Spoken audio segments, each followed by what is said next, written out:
Mesdames et messieurs, bonsoir. Permettez-moi avant toute chose d'excuser notre présidente directrice, Laurence Descartes, qui regrette beaucoup de ne pas être parmi nous ce soir et qui me confie le soin d'introduire cette table ronde « Protéger le patrimoine ukrainien en danger ». Je suis Maximilien Durand, le directeur du département des arts de Byzance et des chrétientés en Orient. Lorsque l'invasion russe a eu lieu en Ukraine, notre présidente directrice, Laurence Descartes, a immédiatement affirmé son soutien aux collègues ukrainiens et proposé que le Louvre s'implique dans la protection du patrimoine ukrainien en danger. Cette action du Louvre, elle a pris plusieurs visages. Le premier de ceux-ci, c'est l'accueil très tôt d'une collègue du musée Khanenko, une conservatrice de ce musée, Olga Apenko-Kurovets, qui dans le cadre du programme Pause a pu rejoindre les équipes du département des arts de Byzance et des chrétientés en Orient, où elle est toujours parmi nous. Cette action, elle a aussi développé une acuité très grande pour la protection du patrimoine ukrainien en danger au sein de ce nouveau département. Et avec l'aide de nos collègues ukrainiens, avec l'aide de l'Institut culturel ukrainien à Paris, nous avons pu constituer une bibliothèque de référence sur le thème de l'art ukrainien, plus particulièrement de l'art des icônes, car on ne protège bien que ce que l'on connaît. Et aujourd'hui, le Louvre est détenteur d'une véritable bibliothèque de référence qui a été constituée par nos collègues eux-mêmes. Et on est très fiers de cette opération. Et par le biais de l'ambassade d'Ukraine en France, cette bibliothèque a été officiellement donnée au musée du Louvre. Et c'est le premier don qu'a reçu en matière d'ouvrage le nouveau département créé.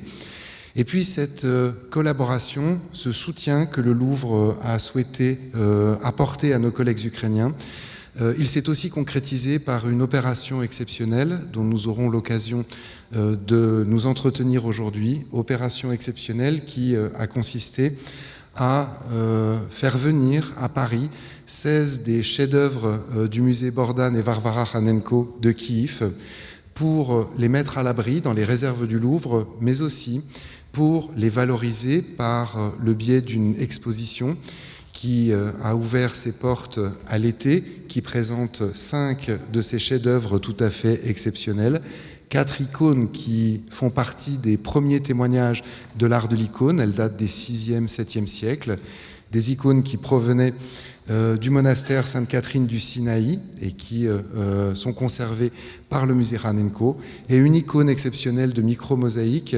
médiévale produite à Constantinople et constituant aussi l'un des fleurons de cette collection. Évidemment, cette opération n'était pas simplement une opération d'exfiltration. C'était l'occasion pour nous, et nous y reviendrons dans cette table ronde, de construire avec nos collègues ukrainiens, nos amis ukrainiens, le futur de leur musée. Lorsque Laurence Descartes a annoncé dans sa première allocution publique, suite à sa nomination comme présidente directrice du musée du Louvre, sa volonté de créer au Louvre un 9e département de conservation dédié aux arts de Byzance et des chrétientés en Orient. Nous étions en mai 2021. Évidemment, la guerre n'existait pas encore en Ukraine. Dans cette volonté, évidemment, il y avait l'intention que le Louvre puisse témoigner de l'importance des civilisations de Byzance, mais aussi du monde slave, et l'irruption brutale de la guerre au cœur de l'Europe, au cœur du monde slave, a évidemment transformé le projet de création de ce 9e département qui s'est emparé dès sa naissance de ce sujet pour en faire l'un des axes forts de sa construction. Évidemment, cette collaboration, on en est très fiers, et c'est la raison pour laquelle aujourd'hui nous avons invité nos collègues, nos amis à partager avec vous cette expérience, cet engagement alors que l'Europe redécouvre le fait que la guerre est une réalité, et comment les musées peuvent apporter une réponse modestement dans ce chaos qui fait brusquement irruption dans nos vies. Le 9e département du Louvre, qui par ailleurs est grand département patrimonial, c'est-à-dire que ses compétences ne concernent pas seulement la stricte collection du Louvre, mais aussi l'ensemble des collections nationales relevant de son champ, évidemment, est un département qui est à l'écoute de ce monde contemporain, parce que créer un tel département, c'est aussi donner les clés pour nos visiteurs, pour nos contemporains, de compréhension d'une complexité qui, malheureusement, conduit à des situations telles que celles que nous vivons aujourd'hui. Donc nous avons invité à s'exprimer aujourd'hui Katerina Chouïeva, qui était vice-ministre de la Culture d'Ukraine au moment où cette opération s'est mise en place. Katerina Chouïeva est une experte en muséologie. C'est aussi la précédente directrice du musée Bogdan et Varvara Khanenko de Kiev. On est très heureux de l'accueillir aujourd'hui. Et puis nous avons invité à s'exprimer Elsa Urtis-Verea, qui est collaboratrice de l'ALIF, l'Association internationale pour la protection du patrimoine dans les zones de conflit. Elle est chargée de mission plus particulièrement pour la zone Ukraine. Nous avons invité notre collègue Émilie Girard, qui est la présidente de l'ICOM. Et puis nous avons invité Yulia Vaganova, la directrice du musée Bogdan et Varvara Khanenko. Et ensemble, nous allons essayer de partager avec vous ces réflexions que nous menons pour la protection du patrimoine ukrainien. Peut-être avant d'entrer dans notre discussion, nous allons vous proposer de visionner une courte vidéo que Yulia Vaganova va nous commenter et qui va immédiatement vous introduire dans la réalité concrète de ce sujet. Це відео, яке ми створили в музеї Ханенків. Це відео поділено на дві частини. Перша частина, ви бачите, nous l'avons tourné au musée Khanenko. Vous voyez Olga ici quand elle prépare le départ des collections pour les évacuer. Les objets sont protégés et ce sont les caméras de musée, les caméras de vidéosurveillance de l'intérieur qui ont filmé ce moment où le missile russe a explosé, a frappé précisément dans le square tout près du musée.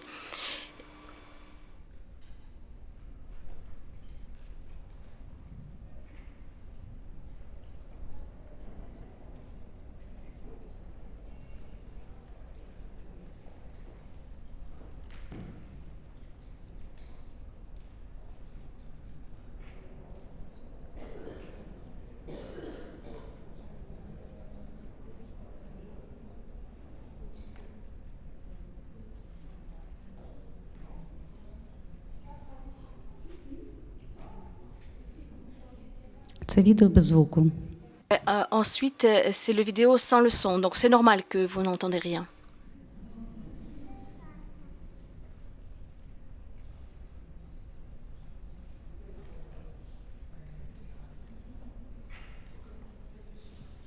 Також я хочу додати, що команда музею, насправді, команді музею і всім, хто був поруч, пощастило, тому що саме від цього вибуху не постраждала жодна людина. І команда в тому числі не постраждала.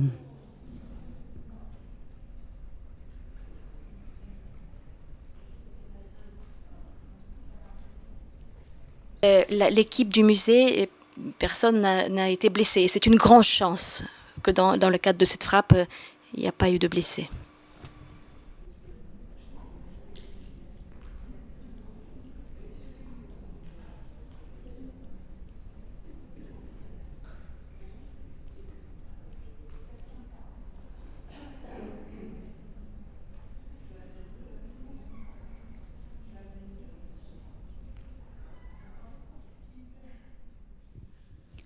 І на відео моя колега Sur cette vidéo, готує для vous voyez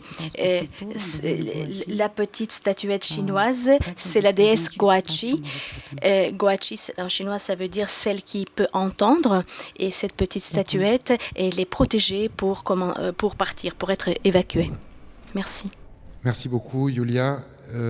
Évidemment, ces images, elles sont tout à fait parlantes. Elles correspondent à une véritable réalité. Et récemment encore, l'UNESCO a inscrit sur la liste des sites faisant partie du patrimoine en péril la ville d'Odessa. Cette réalité, Katerina, vous l'avez vécue très étroitement dans vos fonctions de vice-ministre de la Culture.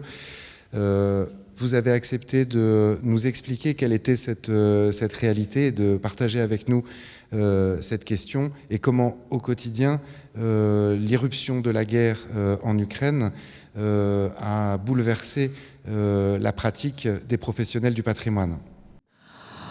Дуже дякую. Merci infiniment. Доброго вечора. Je vous salue. Bonsoir. Bonsoir, chers collègues. Bonsoir à tous. Je vous remercie infiniment de nous avoir accordé cette occasion d'être parmi vous ce soir. Un grand merci à tous les organisateurs et à tous ceux qui ont trouvé le temps de venir ici, d'entendre notre expérience que nous avons hâte de faire partager avec vous, l'expérience acquise depuis 1 an et demi, sachant que nous ignorons quand est-ce que cette expérience terminera. Mais nous avons compris une chose, nous avons retenu que nous devons œuvrer pour l'avenir. Nous devons analyser l'expérience acquise et de surcroît, et ça c'est très important, de transmettre ces acquis, cette expérience à nos collègues, à tous ceux qui nous entourent, parce que, hélas, cette expérience est en quelque sorte précieuse. Permettez-moi, s'il vous plaît, de vous démontrer avec quelques exemples que je vais citer l'expérience que nous avons acquise lors de cette guerre tous azimuts et les leçons que nous avons tirées étaient inattendues parce que nous sommes des scientifiques, des chercheurs, des archéologues. Nous sommes des fins connaisseurs du monde des arts, de l'architecture, et des châteaux, des palais, etc. Et bien sûr que les collègues ukrainiens ont à cœur de vous parler de notre patrimoine ukrainien qui compte plus de 12 millions d'œuvres d'art dans nos collections des musées. Nous avons des collections immenses d'œuvres d'art, le patrimoine matériel et immatériel. Mais hélas, aujourd'hui, nous allons parler d'autre chose, à savoir, nous allons parler de ces œuvres d'art, mais à travers d'un autre prisme. Ça peut vous intéresser. Je tiens à vous parler de mon expérience personnelle. J'ai l'honneur et le privilège et une grande responsabilité d'être à mon poste le 24 février 2022. J'ai été ancienne à l'époque vice-ministre de la Culture d'Ukraine et ancienne directrice du Musée national des arts. Bogdan et Varvara Khanenko. Et je vous dis tout franchement, je ne souhaiterais à personne de traverser ce que moi j'ai traversé et ce que mes collègues ont traversé à cette époque-là. Je me permettrai de vous faire ressentir ce que nous avons ressenti, comment nous avons aperçu le début de cette guerre à grande échelle. Bien sûr, la plupart de tous nos collègues, le 24 février 2022, se sont réveillés au bruit des missiles et des explosions qui pleuvaient partout dans toutes les localités. Personne ne savait très bien qu'il s'agissait d'une invasion. On soupçonnait, mais on n'était pas sûr. Et donc, l'une des leçons que nous avons tirées de cette guerre est que oui, si vous pouvez montrer la première diapo, d'ailleurs, tout en illustrant mes propos, alors, voilà, j'arrive. Donc, on ne se sentait pas du tout à l'abri et personne ne pouvait se sentir à l'abri à cette époque, malgré les plans. Et nous, les spécialistes des arts, nous pensons toujours à nos œuvres en priorité et nous n'avons pas forcément à l'esprit à chaque instant que tout ce qui se fait dans nos collections est fait pour les personnes. Et Yevgen Stasanevitch, un grand littéraire, est allé voir l'une des professeurs éminentes, Natalia Yakovenko, à l'université de Kiev. C'est une grande historienne qui est restée, malgré toutes les difficultés, à Kiev, dans la banlieue la plus proche de Kiev, malgré les assauts des chars russes. Natalia Yakovenko était âgée de 80 ans à l'époque et elle a pris la décision de rester à Kiev et malgré tout de continuer à œuvrer, à servir pour sa patrie. Elle continuait ses recherches. Et cette photo que vous voyez illustre sa toute première traduction de l'œuvre de Tite Live depuis la fondation de la ville. Cette année, la traduction a été publiée et c'est un grand progrès. Vous aurez peut-être l'occasion de lire cette traduction. Et donc, cet acte de résistance a inspiré beaucoup d'entre nous à continuer à servir notre patrie malgré tout, en restant à leur poste et en faisant de mieux pour parler et faire parler de l'Ukraine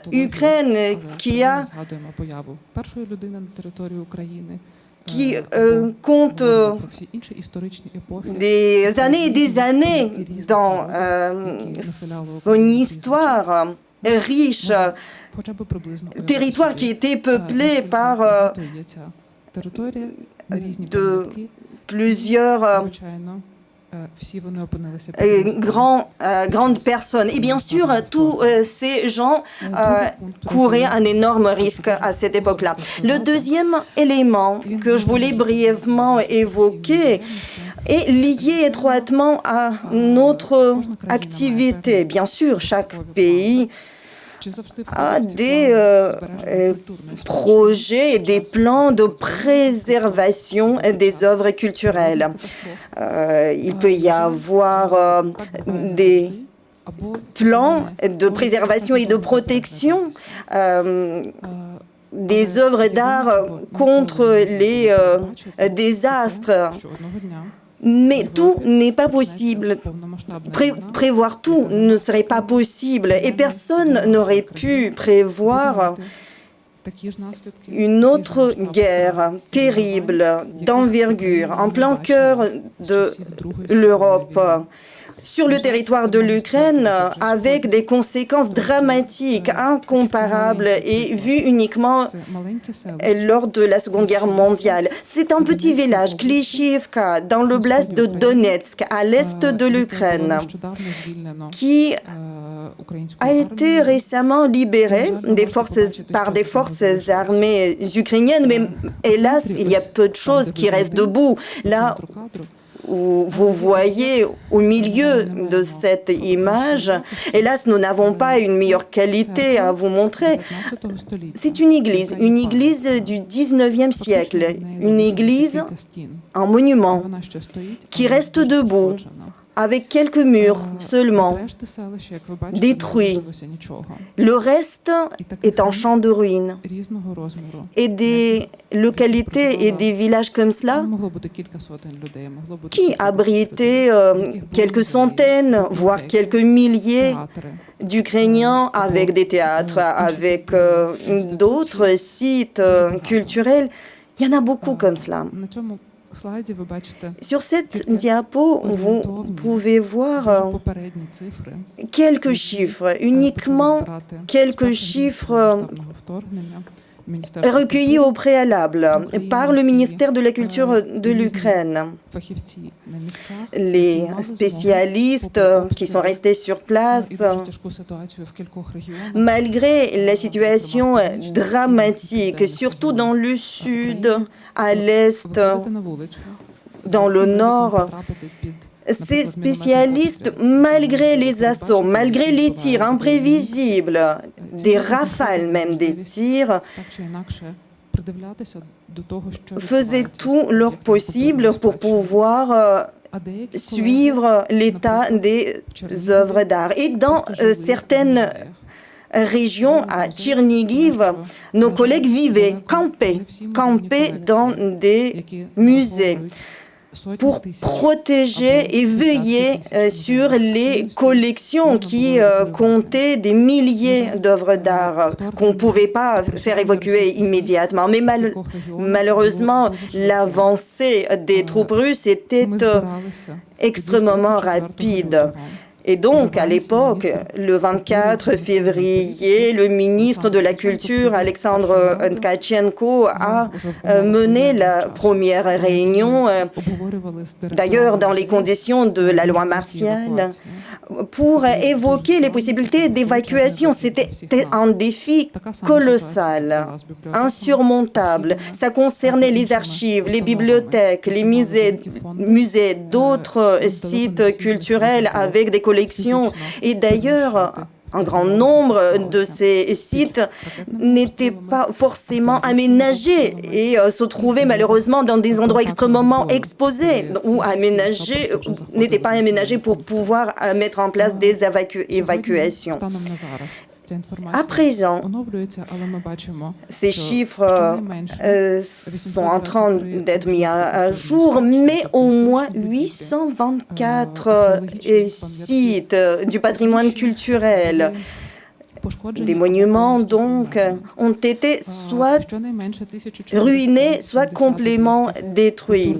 Au moins 1470 objets de l'infrastructure culturelle. Ce sont des musées, des écoles, des centres culturels ont été également touchés. Au moins 93 musées et un grand nombre d'archives ont été détruits et endommagés. Surtout dans Tchernigiv, nos archives ont fait l'objet des tirs ciblés, délibérés. Et donc, toutes les archives de l'époque de Staline ont été rasées. Là, vous voyez quelques œuvres, quelques sites, des sites endommagés. Ça, la photo que vous voyez devant vous, c'est le théâtre des arts dramatiques à Mariupol, où, comme vous le savez trop bien, s'abriter des centaines de personnes âgées, femmes, enfants, et sont restés là-bas pour toujours. Nous continuons à recueillir ces informations, à collecter les statistiques. Nos sites culturels subissent, mais nous ne pouvons même pas imaginer l'ampleur de ce qu'ils subissent parce qu'il y a des territoires toujours occupés qui sont en attente de la déoccupation pour pouvoir y accéder, pour pouvoir collecter les informations avec les organisations internationales. Nous allons encore évoquer la coopération internationale qui est précieuse, qui est vitale en ce moment pour l'Ukraine. Et nous voyons qu'il existe un réseau professionnel et des professionnels volontaires extrêmement engagés qui, avec les personnes qui nous écrivent du monde entier en nous proposant de l'aide pour faire évacuer nos collections. Et sans cette aide, on n'aurait pas pu percer parce que c'est une chose de se battre tout seul contre vent et marée, mais c'en est tout autre lorsque tu te sens pas seul, mais appuyé par les autres. La guerre nous a mis dans une situation très compliquée, à savoir choisir entre notre devoir professionnel et le devoir familial. Parce que parmi nos collègues, il y a celles et ceux qui ont des familles avec des enfants en bas âge parfois, des musiciens, des danseurs, des poètes, des écrivains, tous faisaient face à un dilemme, soit de partir, quitter tout, soit de rester, sans savoir ce qui les attendait, sans savoir que peut-être un missile tomberait sur la tête lors de l'évacuation ou pas.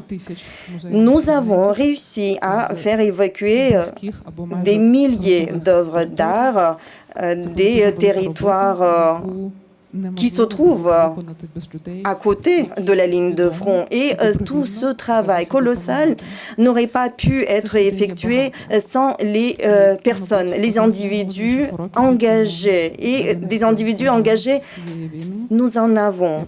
Et donc, je vous montre la toute dernière diapo pour finir, pour développer ce dernier point davantage. Cette photo, vous pouvez voir Petra Oskos, qui faisait partie et fait partie des expéditions archéologiques qui procèdent à des fouilles des sites appartenant à la fin romaine, de la période romaine. Et nous avons d'ailleurs la fête professionnelle du 15 septembre, la fête professionnelle pour les archéologues. Et à l'occasion de cette fête professionnelle, nos collègues se sont mobilisés pour écrire les noms des personnes, des collègues qui sont partis, qui ont été tués. Vous les voyez, vous voyez ces noms inscrits. Ils sont partis, ils sont plus là parce qu'ils ont pris les armes en tant que volontaires pour défendre leur patrie. Nous avons vu avec vous les statistiques des sites culturels notamment et le nombre de sites culturels endommagés, détruits. Oui, les musées, surtout du sud de l'Ukraine, ont subi davantage parce que c'était les premières régions qui ont été occupées par les Russes. Vous avez peut-être entendu parler de la ville de Kherson, qui abritait un important musée des arts, des beaux-arts. Et donc, selon les informations préalables de nos collègues,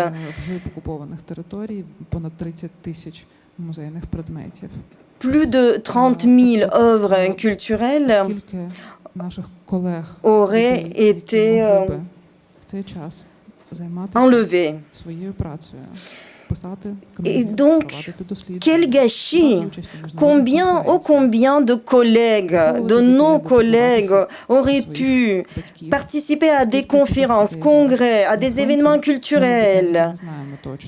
Mais soit ils sont partis au front, soit ils sont plus là et ils sont privés de cette occasion. Mais nous restons positifs, nous pensons à l'avenir et au post-guerre, à cette période-là. Et donc, nous aurions forcément un grand défi à relever. Ça, c'est sûr. Parce que la guerre, il n'y a rien de pire.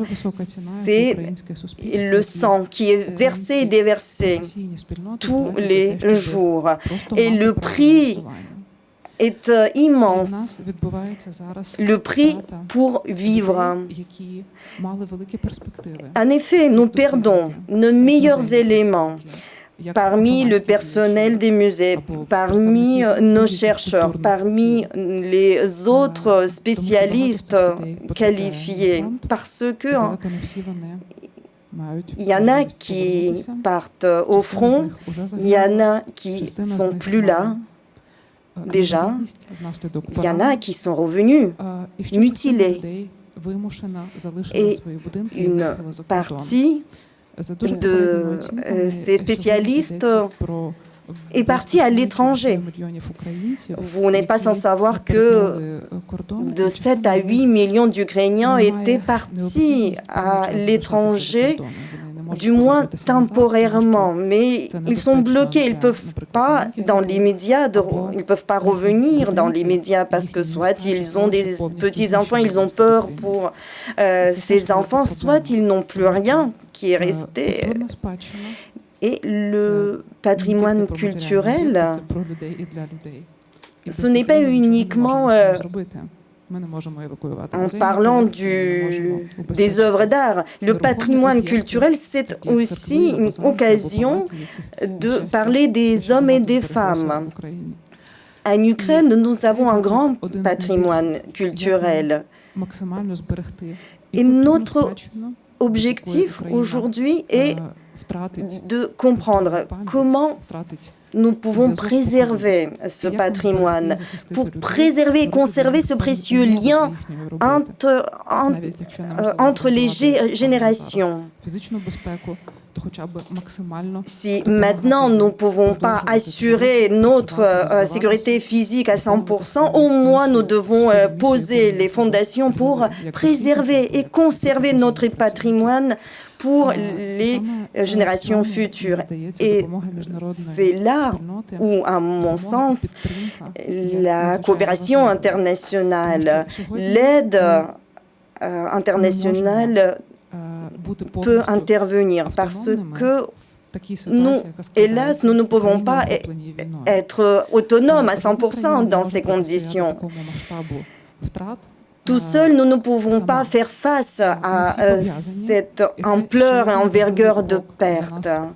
Nous sommes interconnectés et je pense donc que c'est une autre leçon que nous devons tirer de cette guerre pour que nos mentalités évoluent, les décisions politiques évoluent. Et nous savons que les pays, un certain nombre de pays dans le monde revisitent, revoient leur stratégie de sécurité physique et de protection de leur patrimoine culturel. Il faut anticiper, il faut se préparer. Nous comprenons qu'il est peut-être impossible d'anticiper tout à 100%, Il est impossible d'ailleurs d'anticiper et de prévoir le prochain endroit où tombera tel ou tel missile. Et même si tu as le meilleur des plans, si il y a un petit morceau de ce plan qui déraille, le plan est par terre. Et donc, tous les acquis d'aujourd'hui et tout ce qui est en train de se faire pour évacuer nos collections, pour stabiliser nos sites et nos monuments culturels endommagés, tout cela n'est possible que grâce à l'interconnexion, grâce au travail conjoint.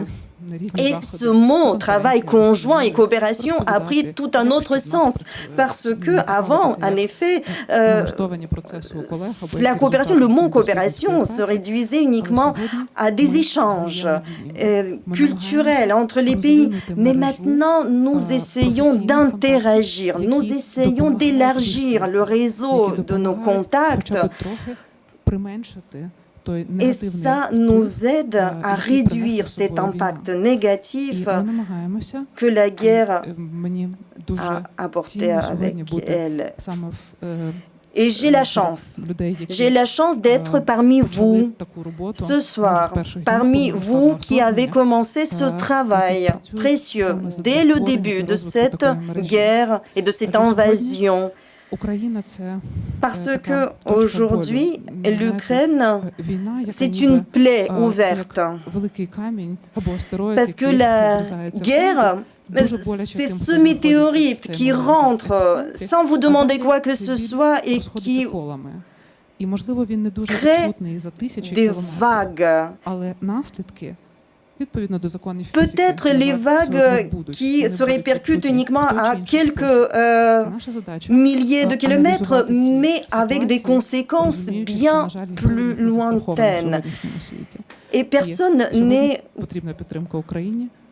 assuré contre ces désastres et ces malheurs. Hélas. Et donc, nous tenons à votre disposition pour pouvoir faire partager notre expérience de la résistance en protégeant les œuvres, en protégeant les gens et notre mémoire historique. Merci, merci infiniment.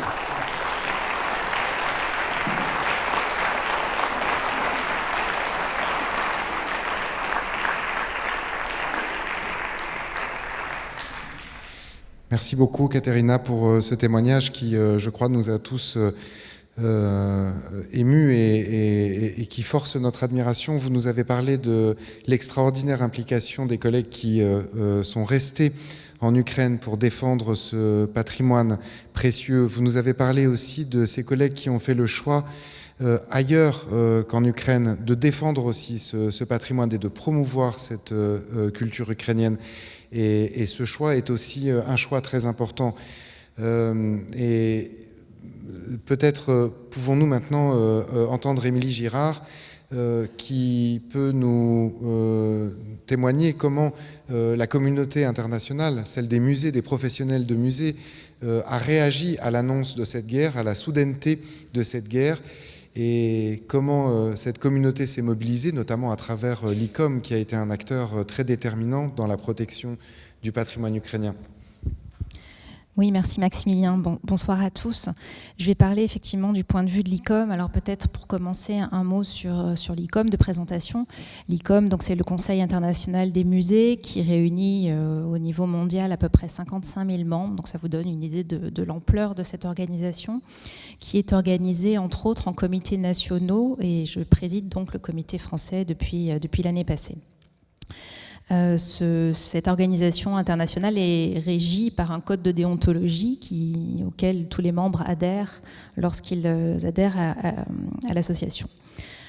ICOM International a réagi très rapidement, d'abord par une voie simple et j'allais dire habituelle, qui est celle du communiqué, puisque dès le 24 février a été publié un rappel à l'attente du respect des obligations juridiques, notamment au respect de la Convention de l'Haye de 1954, et la protection du patrimoine lors des interventions de guerre.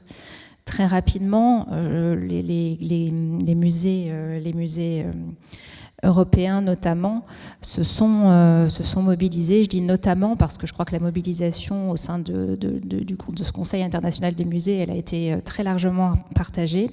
Et les comités européens ont eux-mêmes produit un comité tout début mars pour rappeler leur solidarité, et je voudrais souligner ce terme de solidarité parce que je crois qu'elle a été vraiment largement partagée pour leurs collègues ukrainiens. Au-delà, j'allais dire, des déclarations d'intention, l'action, elle a été réelle, et je voulais en témoigner à travers un premier exemple ici, qui est celui de la publication en novembre 2022. Ça peut paraître loin par rapport au début de l'offensive, mais vous allez voir la masse de travail qui a été produite finalement en peu de temps. Publication donc en novembre 22 d'une liste rouge. L'ICOM est accoutumé à publier des listes rouges, donc des listes de biens patrimoniaux en danger, pouvant faire l'objet de trafics illicites.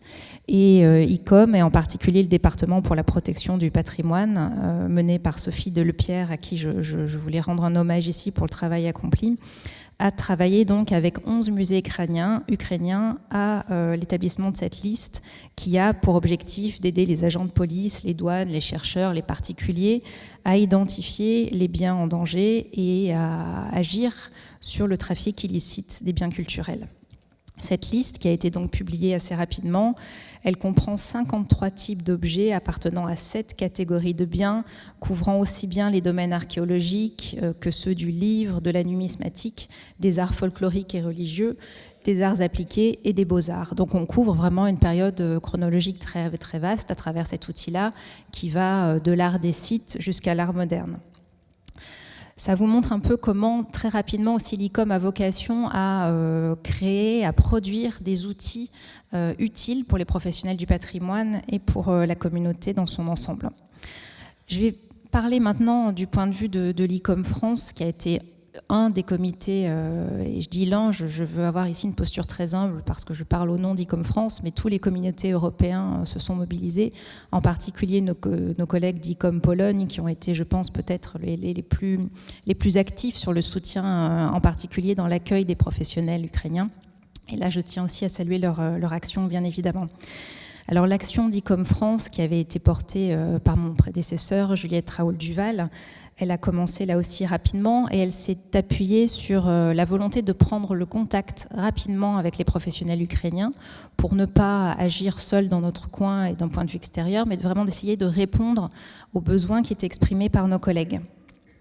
Alors tout d'abord, on a, je vais dire, mis en place, et je vais passer la diapositive suivante, une rubrique dédiée sur le site d'ICOM France, Solidarité Ukraine, que vous voyez ici, qui avait vocation à d'abord diffuser l'information qui nous venait de nos collègues, relayer les initiatives sur le territoire français, de manière à faire une sorte de guichet d'entrée unique qui permette de pouvoir proposer un espace de ressources en ligne, de relayer les initiatives qui ont été nombreuses. Tous les établissements sur le territoire ont tantôt organisé des expositions, des conférences, fait des focus dans leurs expositions, dans leurs fonds documentaires sur le patrimoine ukrainien.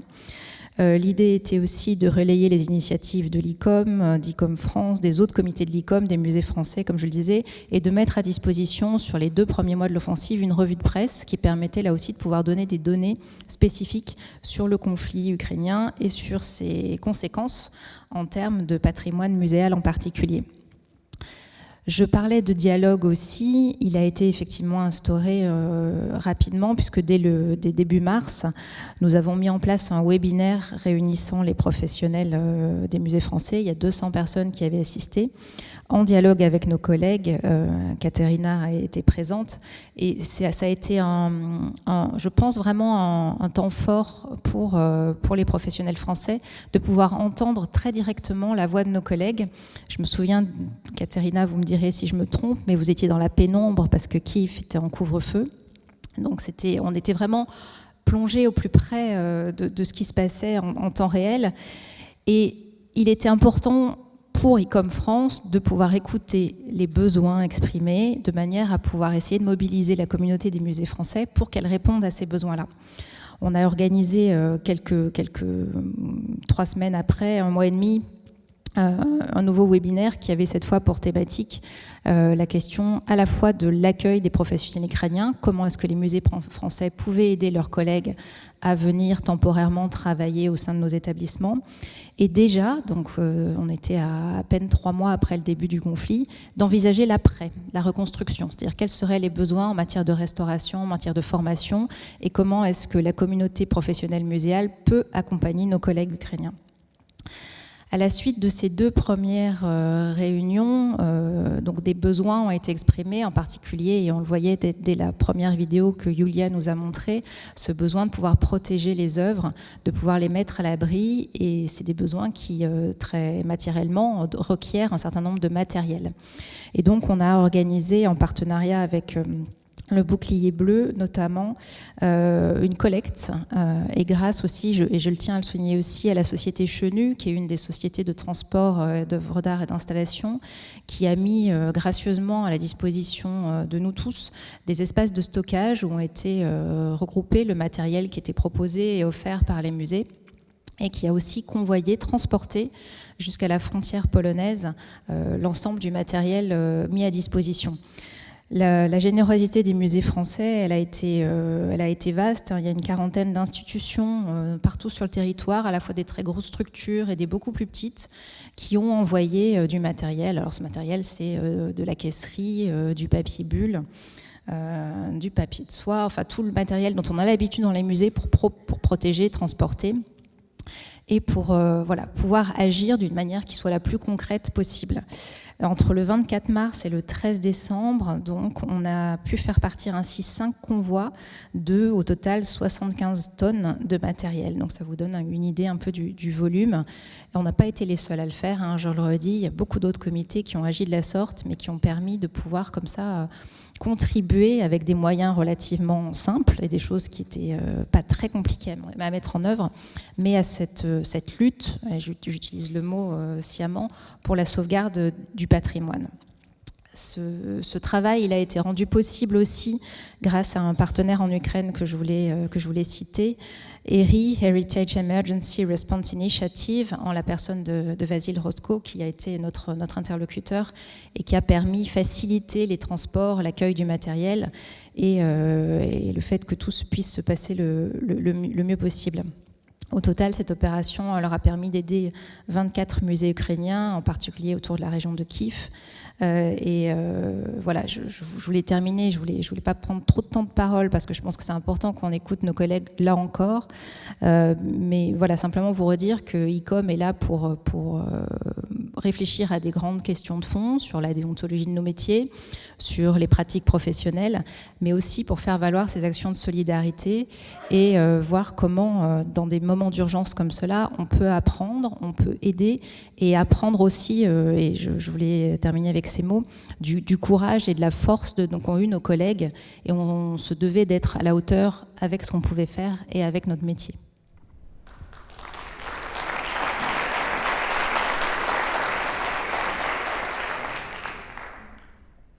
Merci beaucoup, Émilie.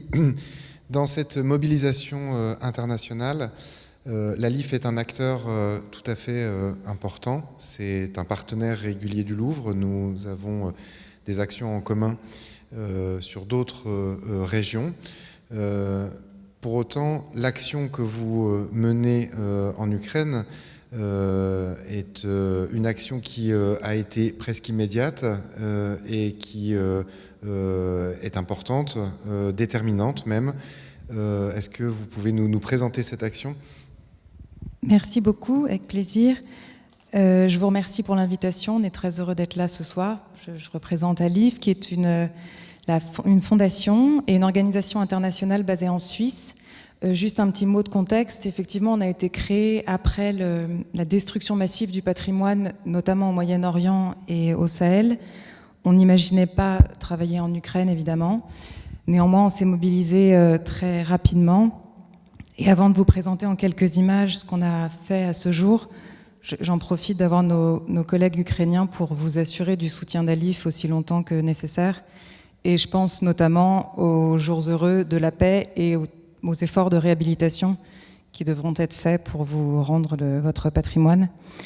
En quelques mots, et à l'instar de ce qui a été fait par l'ICOM, au tout début, très vite, le besoin de protéger les œuvres, les mettre à l'abri en Ukraine d'abord nous a été communiqué, et le manque de caisses en Ukraine et de bois pour les fabriquer a été très rapide. Donc dès le mois de mars, on a organisé des transports de caisses, on a acheté quand c'était possible, et sinon, grâce aux grands efforts de solidarité de plusieurs musées européens, d'autres comités de l'ICOM, on a coordonné l'envoi de caisses en Ukraine, absolument partout, de Lviv à Kharkiv, de Kiev à Odessa, partout où c'était possible et où le besoin était.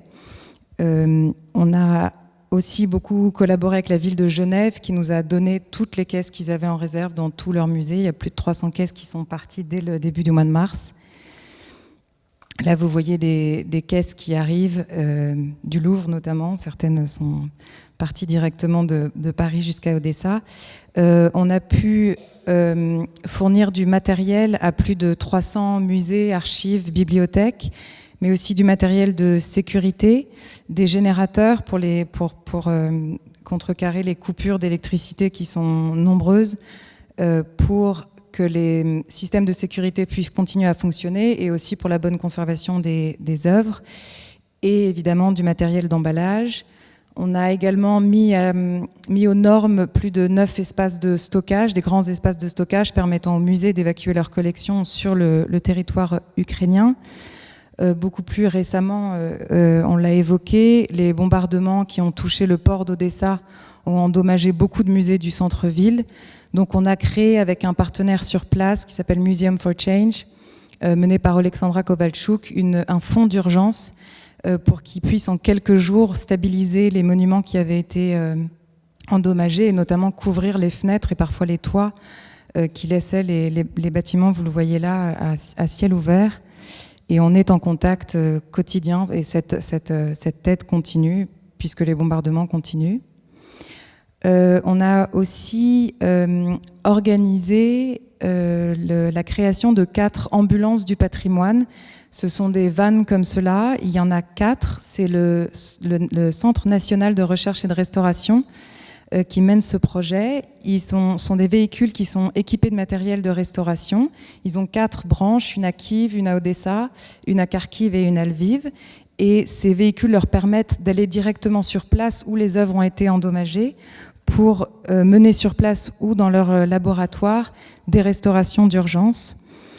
Nous venons aussi, Katerina en a parlé, et c'est évidemment essentiel, et c'est à eux qu'on doit tout ce que Alif peut faire, les professionnels de la culture qui travaillent tous les jours dans les musées au péril de leur vie. Jusqu'ici, on a pu soutenir un peu plus de 450 professionnels à travers des programmes dédiés, ou bien à travers les petits projets qu'on met en œuvre avec des organisations locales. Vous voyez ici le musée de Volyn et la réserve de Dubno.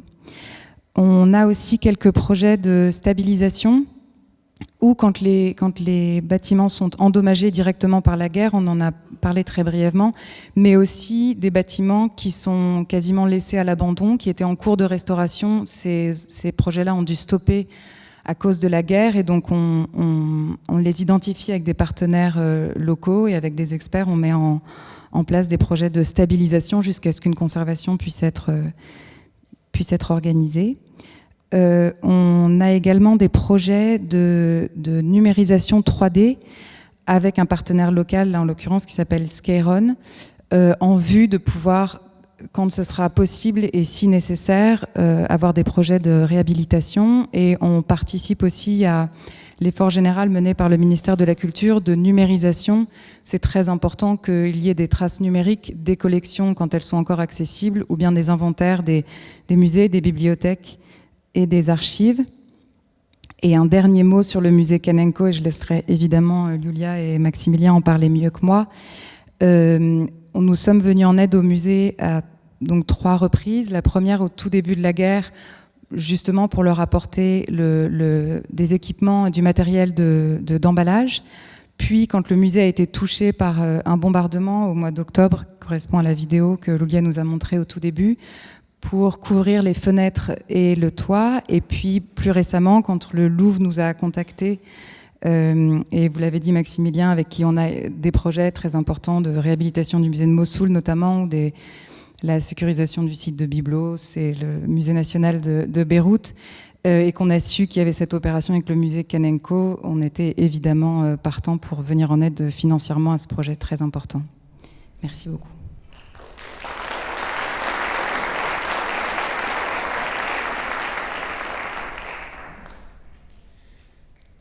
Yulia, je vais dire quelque chose qui, évidemment, tombe sous le sens, mais c'est important qu'on le prenne véritablement en compte. Lorsque est arrivé le 24 février, le métier que vous étiez préparé à faire, c'est plus le métier que vous alliez faire.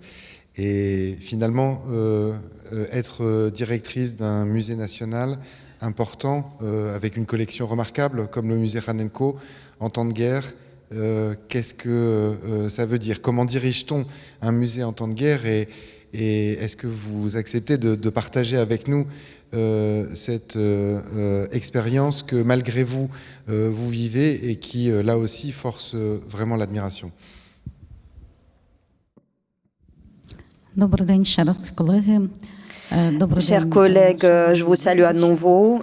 Je salue le public.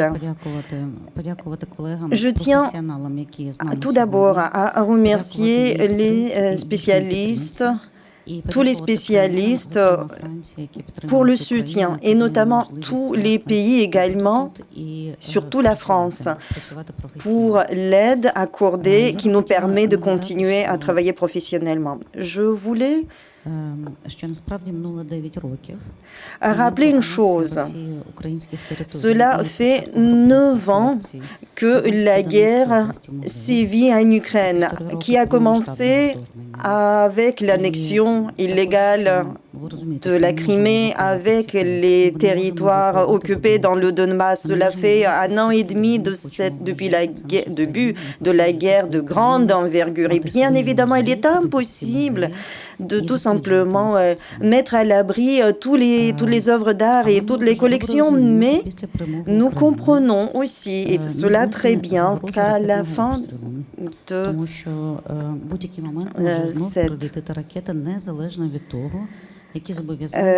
qu'au bout de ce tunnel, que peut-être à la fin de cette guerre, un autre danger peut nous guetter, un autre missile pourrait revenir.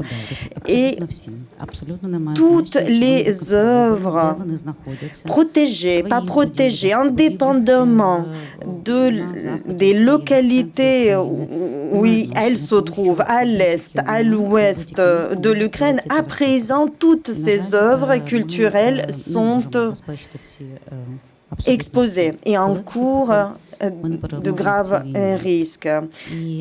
Donc, je voulais faire partager mon expérience, l'expérience acquise depuis 9 ans de cette guerre, et je vous ferai partager effectivement ces éléments d'expérience. Nous comprenons qu'aujourd'hui, l'Ukraine défraie la chronique, hélas, à cause de cette invasion russe. La Russie nous dit que nous n'avons pas le droit à notre mémoire historique, à nos terres et à notre patrimoine. La Russie essaie de détruire notre identité, mais le patrimoine culturel témoigne justement de l'identité culturelle d'un peuple donné. Et le territoire de l'Ukraine fut le berceau de cette formation culturelle de notre peuple. Nous avons une grande collection des œuvres d'art asiatiques et européennes. Cela fait partie de notre identité à cheval ukrainienne et ширше для себе européenne. культуру України, як відразу ми опинилися перед викликом, Et що ця культура, власне, може бути знищена. І не буде nous avons швидко compris, відкривати nous nous дослідження. sommes réveillés du jour au lendemain avec une compréhension que notre patrimoine pouvait tout simplement disparaître. Cela, c'est une galerie du musée national des arts Bogdan et Varvara Kanenko. Vous pouvez d'ailleurs voir la même photo qui date de 1943, l'année de la Seconde Guerre mondiale. Et aujourd'hui, vous avez exactement les mêmes dégâts. Et donc, nous avons commencé à agir tout de suite après l'invasion russe. Nous avons aussi pensé que les lieux culturels pouvaient être des lieux de recueillement et de mobilisation. Et donc, nous avons organisé des excursions, des visites guidées, étampissent les salles et les salons sont vides. Et lorsque nous organisions ces visites guidées dans les locaux vides du musée national, nous faisions cela à bon escient, en rappelant à chaque instant quelle œuvre se trouvait à tel ou tel endroit vide, quels étaient les éléments historiques de la création de cette œuvre. Nous savons que c'est une expérience qui nous rappelle une autre expérience douloureuse lorsque les bolcheviks essayaient de faire effacer tout le patrimoine culturel. Et donc, nous avons pris les choses en main pour protéger la mémoire historique. Et ça, c'est une photo de l'une des visites guidées dans le musée vide, qui sont mobilisés en ce moment en Ukraine. Ce sont des spécialistes, ce sont également des conservateurs et des simples personnes ordinaires. Nous comprenons que le musée a une fonction extrêmement importante sociétale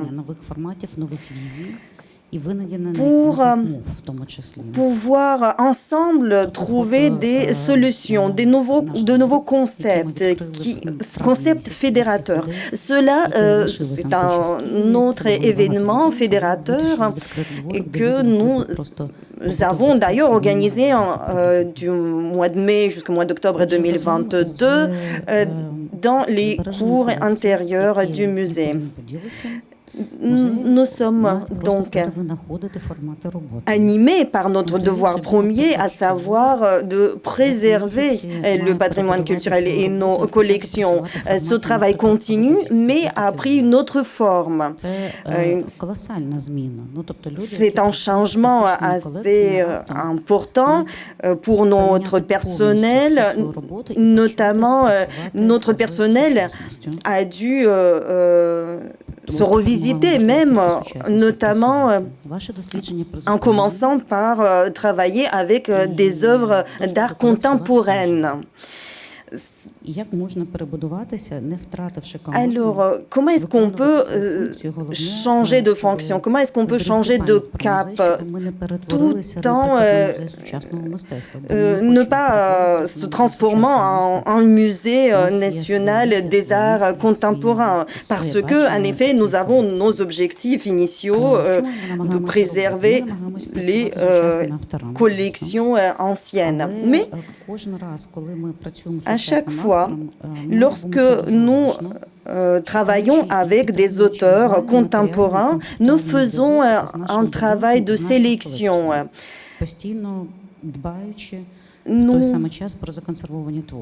N'oublions pas non plus les œuvres conservées. Et ça, c'est un exemple de notre coopération et collaboration avec Oleg Kalachnik et son œuvre, notamment l'exposition Les petits soldats de l'invasion. Nous avons également créé un opéra. Nous avons pu inviter les musiciens qui ne bougeaient pas, qui avaient leur lieu et leur endroit, leur place attribuée, et les danseurs dansaient entre les musiciens. L'opéra Genèse.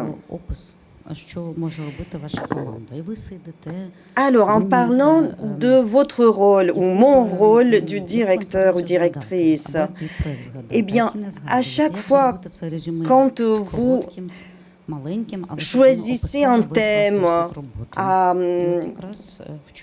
ou un événement, vous posez de multiples questions. Et donc, hier, lorsque j'étais en plein travail créatif,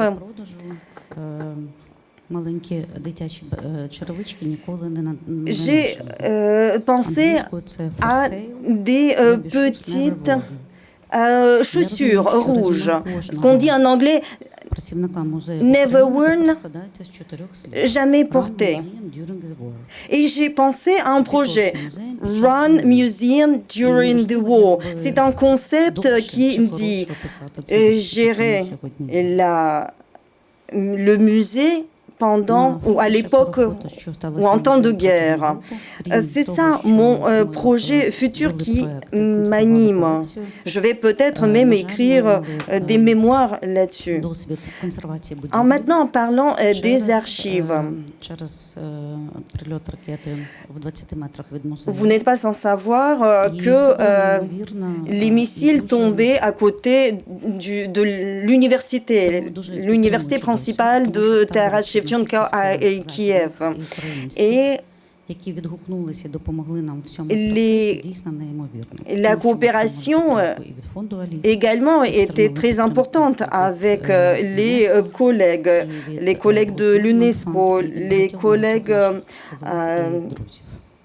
de l'Alliance internationale pour la protection du patrimoine dans les zones en conflit. Nous avons compris que c'était des vrais amis.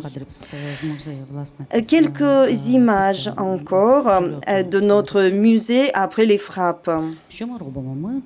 Eh bien, qu'est-ce que nous faisons? Vous allez nous poser la question. Eh bien, nous continuons. Nous organisons des concerts avec de la musique contemporaine. Nous collaborons et travaillons avec des auteurs et les écrivains modernes, tout en cherchant un lien avec nos collections traditionnelles. Nous continuons à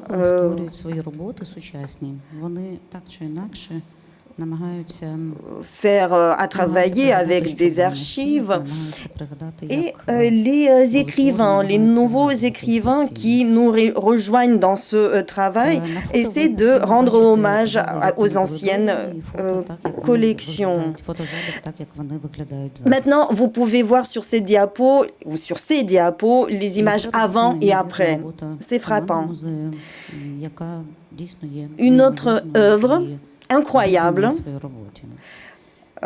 faite par Pavlo Makov, personne très talentueuse, dévouée. Eh bien, le travail que nous menons doit être une œuvre publique, travail public. Et lorsque je dis public, il faut que nous communiquions dans le monde entier sur nos actions. Ainsi, nous nourrissons des projets internationaux et nous souhaitons élargir ces projets internationaux pour pouvoir vous montrer à vous nos œuvres. Parce que le plus grand des crimes et non seulement de détruire l'art, mais aussi de cacher pour que le public ne le voit pas. Et nous voulons sensibiliser le monde entier aux arts ukrainiens. Donc, nous avons commencé à travailler avec nos collègues du Musée national de la Lituanie à Vilnius. Ça, c'est une exposition dans un palais royal à Varsovie. Mais ici, je vais peut-être passer la parole à Maximilien parce que ici, nous voyons un incroyable projet international en marche depuis 6 mois. Grâce à vous. Merci.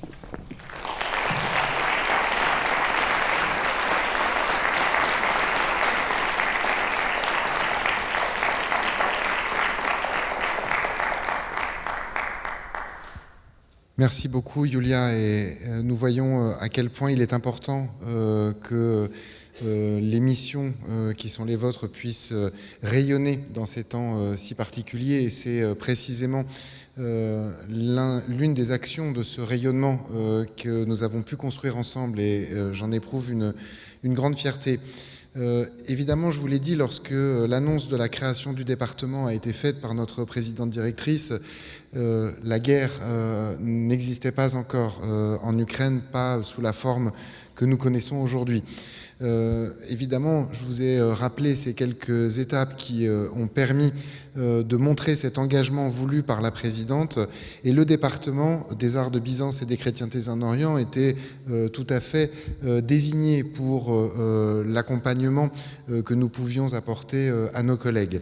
Nous avons également mené dans les opérations qui ont été les nôtres, modestement, et grâce à la présence d'Olga Apenko-Kurovets parmi nous, cette collègue du musée Ranenko que nous accueillons, une veille très importante sur le marché de l'art, puisque les temps de guerre font circuler les biens culturels de manière illicite, et l'ICOM a dressé une liste du patrimoine en danger, et nous menons cette veille régulière, nous constituons une base de données, nous constatons que le nombre d'œuvres ukrainiennes qui sont disponibles sur le marché de l'art national et international ne fait que croître, sans que nous puissions déterminer dans quelles circonstances ces œuvres se trouvent sur le marché, mais nous recensons ces œuvres pour pouvoir, le temps venu, et s'il y a des réclamations, suivre dans le marché de l'art ces œuvres et donc permettre des éventuelles restitutions. Évidemment, le projet d'exposition aux origines de l'image sacrée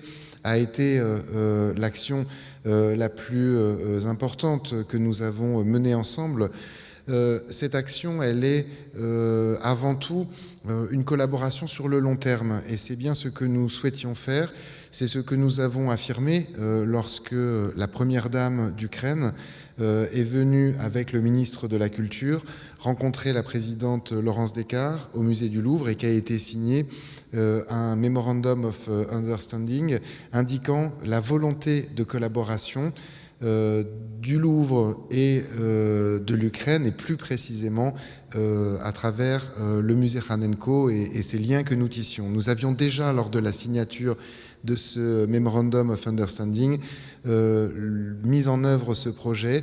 La mise en œuvre de ce projet, elle est le résultat d'un acte de courage, véritablement, d'une décision qui n'a pas été facile à prendre, de Yulia, qui m'a demandé si le département accepterait d'accompagner le musée Ranenko dans cette exfiltration de chefs-d'œuvre. Évidemment, j'ai compris immédiatement qu'il s'agissait de certaines des œuvres les plus précieuses de la collection, les icônes du monastère de Sainte-Catherine du Sinaï du 6e, 7e siècle, de l'icône en micro-mosaïque des 13e, 14e siècles. Évidemment, j'ai tout de suite répondu que nous serions intéressés, mais que accueillir les œuvres, les présenter dans une exposition ne suffisait pas, et que ce que nous souhaitions faire si nous nous engagions dans cette opération, c'était de tisser des liens très forts qui, par le biais de l'étude scientifique de ces objets, de l'analyse de ces objets, permettraient de préparer le futur de l'institution et de ses collections. Cette opération, elle a été complexe à mener. Elle était inédite, puisque finalement, nous ne sommes pas non plus, nous, préparés à transporter des œuvres en temps de guerre. Nous sommes très habitués à organiser des expositions, à faire circuler des œuvres d'un pays à l'autre, mais pas des œuvres en temps de guerre, sous loi martiale, et avec un risque concernant la sécurité des hommes et des biens aussi grand. Donc le prérequis de cette opération était l'extrême confidentialité dans laquelle cette opération s'est déroulée. Et nous étions quelques personnes seulement à porter ce projet au sein du Louvre, mais au sein du ministère de la Culture ukrainien. Et Katerina, vous avez été véritablement l'une de celles qui ont permis cette opération, et au sein du musée Ranenko. Et vraiment, cette confidentialité, nous l'avons conservée du début jusqu'à la fin.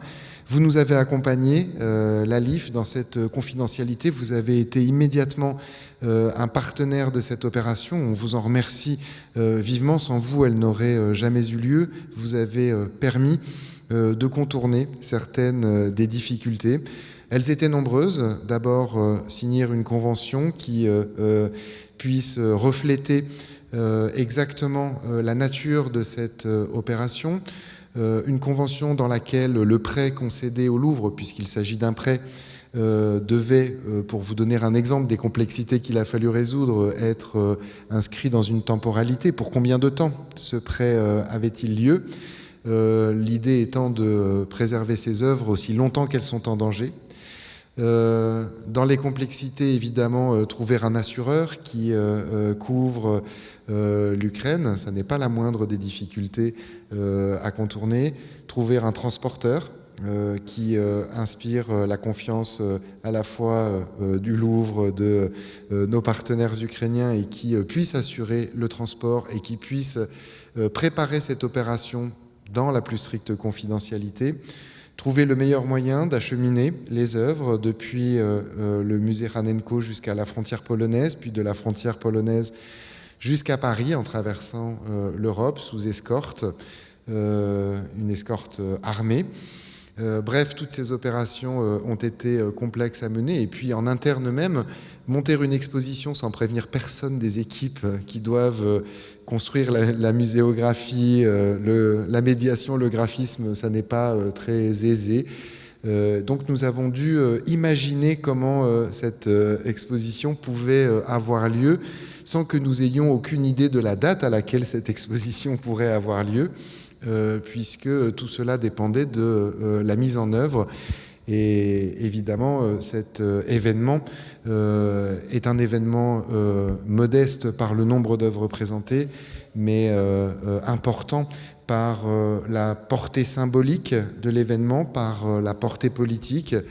D'ailleurs, notre présidente, Laurence Descartes, a accompagné presque un an après le conflit notre ministre de la Culture et de la Communication, Rima Abdul-Malak, à Kiev, et ce déplacement a confirmé la volonté qu'avait le Louvre de voir aboutir ce projet avec le musée Ranenko à un moment où nous désespérions de pouvoir contourner les difficultés administratives et juridiques. Donc véritablement, cette opération, elle témoigne de l'implication de nos collègues ukrainiens face à l'horreur de la guerre, des choix douloureux à faire, voire partir des œuvres pour une durée indéterminée, les confier à d'autres.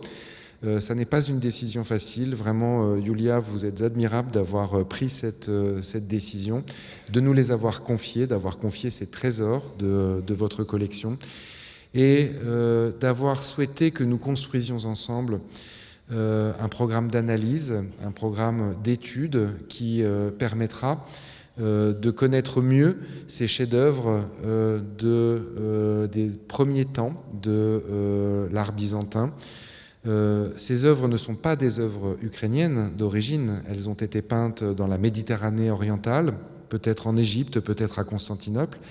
Elles ont été offertes au monastère de Sainte-Catherine peu de temps après sa fondation par l'empereur Justinien lui-même ou l'un de ses successeurs. Elle constitue des témoignages rares, très rares, de ces origines de l'expression artistique spécifique que représente l'art de l'icône. Elles sont peintes à la cire, à l'encaustique, sur tablette de bois, et elles convoquent avec force la rencontre avec les personnages présentés, des saints martyrs, la Vierge. On a l'une des premières icônes représentant la Vierge à l'enfant, vous nous l'avez montré, Elsa, ou Saint Jean-Baptiste. Ces œuvres, elles ont été données par les moines du Sinaï à un ecclésiastique, Porphyri Ouspensky, au XIXe siècle, qui en a fait don à l'Académie religieuse de Kiev, avant qu'elle ne soit transférée au musée Ranenko. C'est important de préciser l'histoire de ces œuvres qui fait d'elles des rescapés, à plus d'un titre, rescapés de la crise iconoclaste, qui entre 726 et 843 a vu la destruction de presque toutes les icônes. C'est la raison pour laquelle elles sont si rares. Des rescapés de la Seconde Guerre mondiale, durant lesquelles elles ont été mises à l'abri, et l'histoire se répète tragiquement, malheureusement. Des rescapés du conflit que nous vivons aujourd'hui. En guise de conclusion, Yulia, j'aimerais vous redonner la parole quelques instants et vous demander ce que vous attendez d'une telle collaboration avec le Louvre. Nous savons ce que nous attendons, tous les bénéfices que nous en tirons, toute l'expérience et toute l'instruction que vous nous donnez de ces circonstances si particulières. Et vous, de cette collaboration avec le Louvre, qu'attendez-vous ?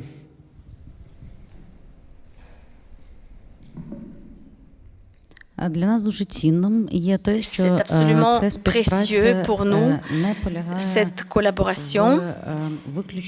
Et il ne s'agit pas seulement de conserver les œuvres et préserver les œuvres en temps de guerre, même si c'est absolument essentiel sécuriser ces œuvres en temps de guerre, parce que dans le monde, il n'y a que une dizaine d'œuvres de cette période-là. Mais ce qui est absolument indispensable pour nous, c'est une coopération entre nos chercheurs et les recherches en commun. Nous souhaitions et nous avons appelé notre projet « Aux origines de l'art sacré ». Et dans le cadre de ce projet, je pense qu'il est le plus précieux pour nous, c'est ces bases qui sont jetées, ces bases de coopération à long terme qui ont été jetées entre nos institutions et qui maintenant nous animent et font vivre ce projet.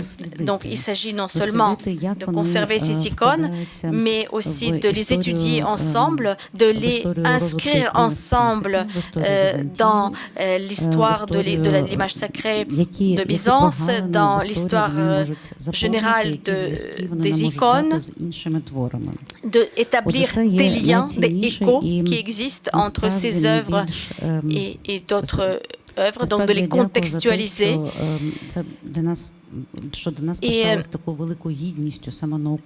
c'est absolument précieux pour nous, cette place de premier plan qui a été accordée à nos icônes ici au Louvre, qui est un centre mondial, et que ça a coïncidé dans le temps avec la création du département de l'art de la Byzance.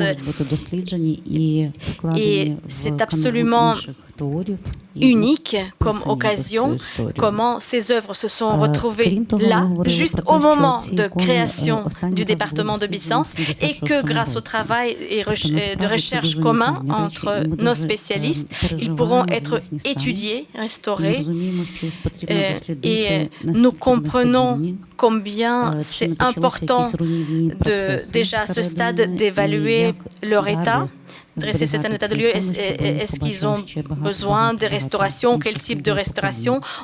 Pour ensuite pouvoir mieux les conserver. Et donc ça, c'est la deuxième étape. Après cette exposition, il y aura l'étape recherche et restauration. Et une publication, un ouvrage va paraître, un ouvrage de recherche commun où les spécialistes du musée Kanenko travaillent avec les spécialistes de Louvre et nous espérons que cet ouvrage trouvera sa place dans la bibliothèque de référence. Et c'est véritablement une coopération à long terme qui nous anime.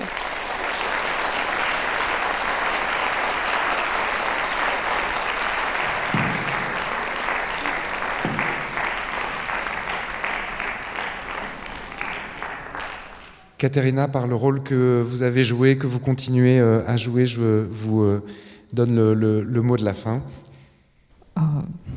C'est une grande honneur pour moi de dresser un bilan. Véritablement, j'ai un sentiment très rare de ressentir ici, en ce lieu, le caractère unique du début d'une grande œuvre de recherche.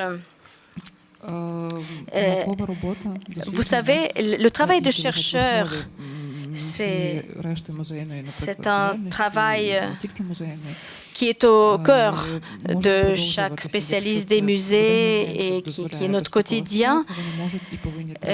Mais aujourd'hui, le musée est en danger en temps de guerre, mais ce travail, néanmoins, doit continuer. Et il faut s'il y a la moindre possibilité, il faut saisir n'importe quelle occasion pour continuer ces recherches. Quand vous pouvez faire un jumeau virtuel, digitaliser les collections, il faut saisir le moment. Quand il y a une occasion d'étudier, élargir une compréhension bibliographique, historique de ces œuvres, il faut le faire.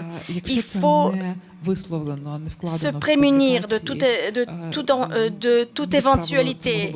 Donc, il faut avoir plusieurs sources de supports de conservation. Papier, c'est encore... Avant, c'était ce qu'il y avait de plus sûr, mais maintenant, il faut avoir plusieurs supports de conservation.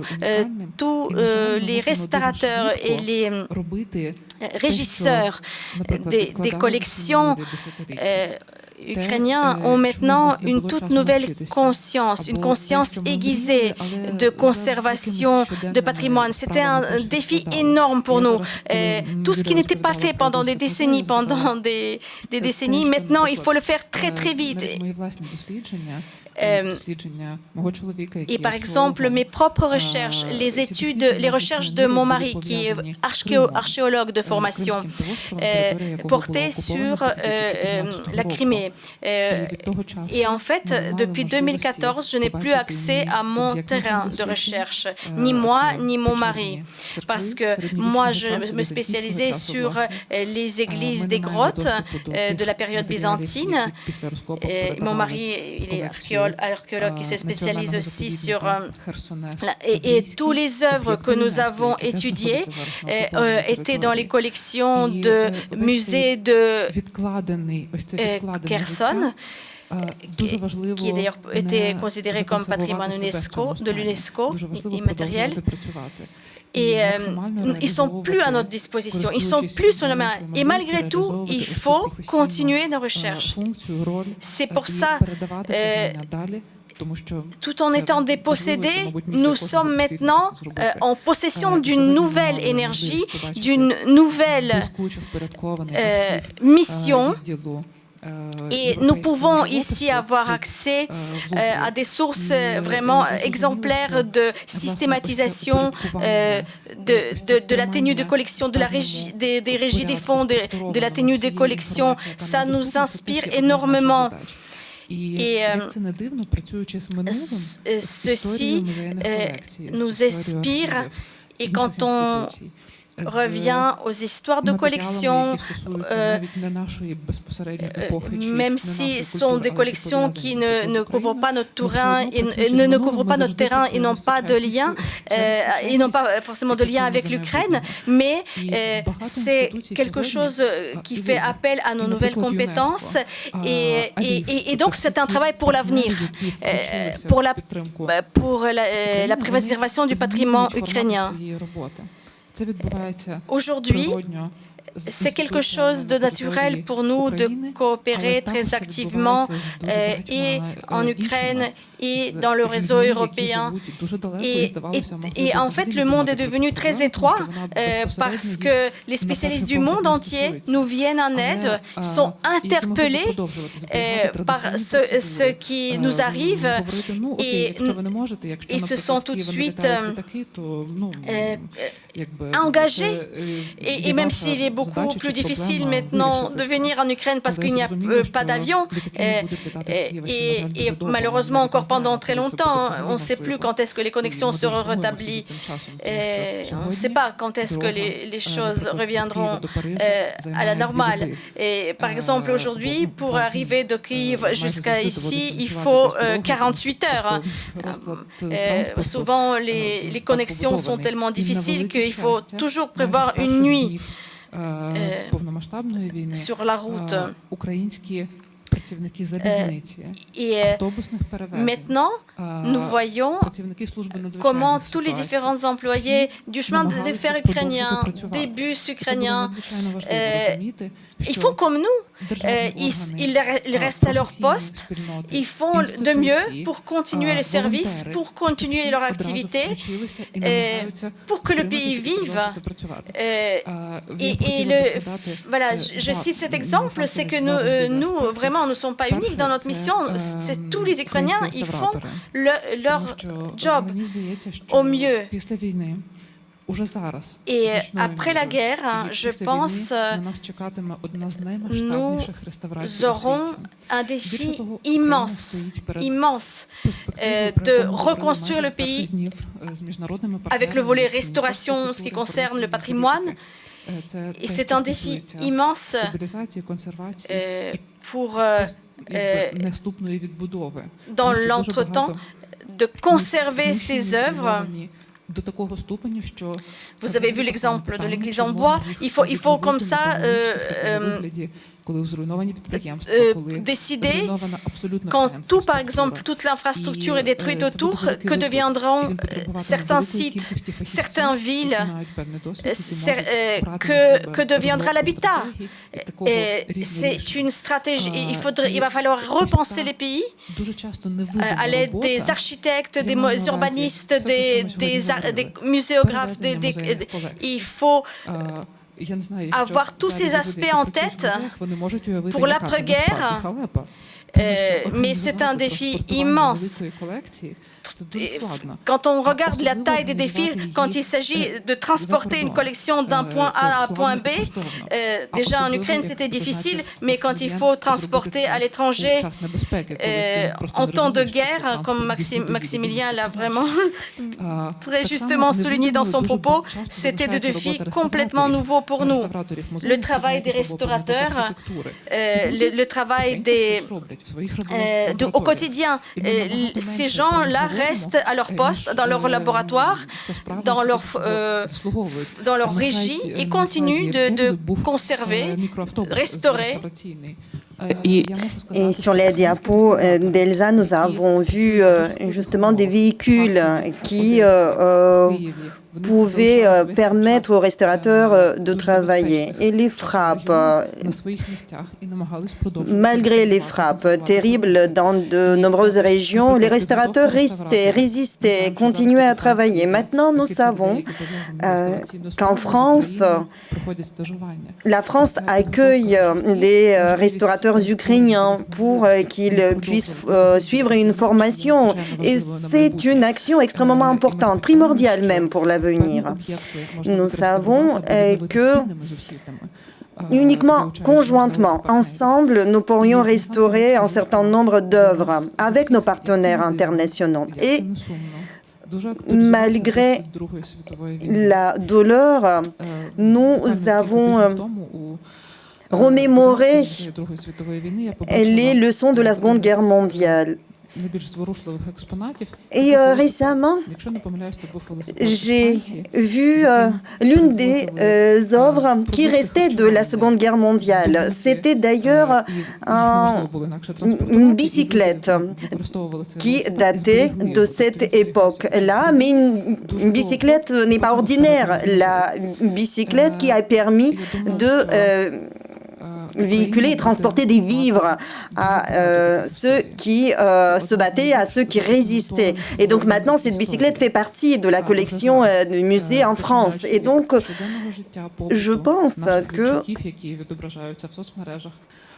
tout ce que nous vivons aujourd'hui, nos sentiments, à partir de nos sentiments et jusqu'aux crimes de guerre et la collection des preuves des crimes de guerre. Il est important de noter, de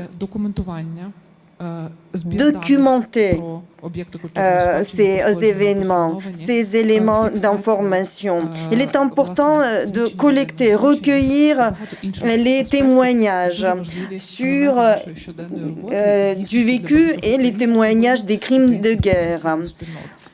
Et nous avons pour cela des réseaux, des volontaires, des bénévoles que nous avons déjà évoqués aujourd'hui. Et je me souviens d'une chose, il y a 10 ans, j'écrivais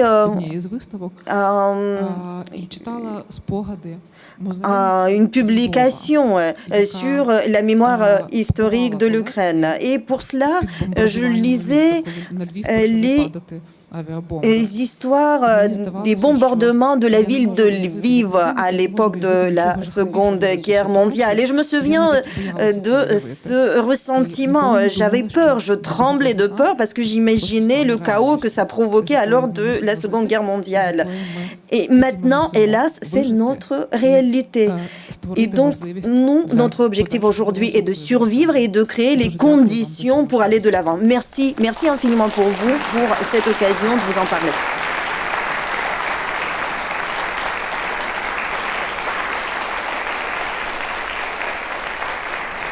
Je voudrais remercier très chaleureusement nos intervenantes, Katerina Chuyeva, Yulia Vaganova, Émilie Girard et Elsa Urtis-Verea. Merci beaucoup.